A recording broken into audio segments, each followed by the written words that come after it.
Dans les colonnes de gala, les proches de Claude Sarraute, décédé le 10 juin dernier, lui ont rendu un nouvel hommage. Christine Bravo en a profité pour dévoiler la petite astuce de la journaliste pour continuer à boire comme elle le désirait, malgré une contre-indication liée à son âge avancé. Claude Sarraute est décédé à l'âge de 95 ans, le 10 juin dernier.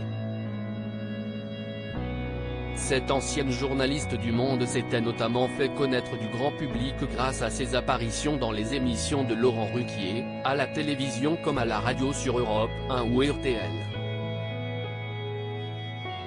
L'animateur de France 2 n'avait d'ailleurs pas pu cacher son émotion au moment de lui rendre hommage au micro de RTL. Si est-il une femme formidable? Si est-il une des premières femmes libres, plus féministes que l'on imagine? Son billet dans le journal Le Monde était très attendu, durant des années. Elle avait tellement de choses à raconter, avait-il confié au moment d'évoquer la mémoire de la fille de l'écrivaine Nathalie Sarraute.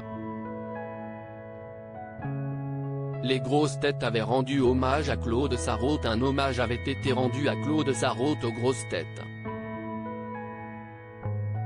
Isabelle Mergo, qui avait partagé la scène avec elle dans La Presse est unanime, une pièce de Laurent Ruquier en 2002, avait d'ailleurs profité de l'occasion pour raconter une anecdote surréaliste à son sujet. Dans les colonnes du magazine Gala, celles et ceux qui ont partagé le micro avec Claude Sarraute ont évoqué, à leur tour, leurs souvenirs la concernant et notamment les voyages qu'organisait Laurent Ruquier pour fêter ses anniversaires. À La Havane, dans un bar, elle a voulu tester tous les rhums cubains, malgré la chaleur.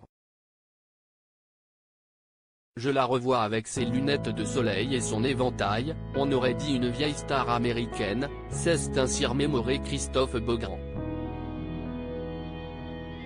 Le majordome de la femme de lettres cachait ses bouteilles d'alcool. Christine Bravo a, elle, dévoilé l'astuce imparable de Claude Sarraute pour continuer à boire comme elle le désirait, alors que ça lui était interdit à son âge très avancé.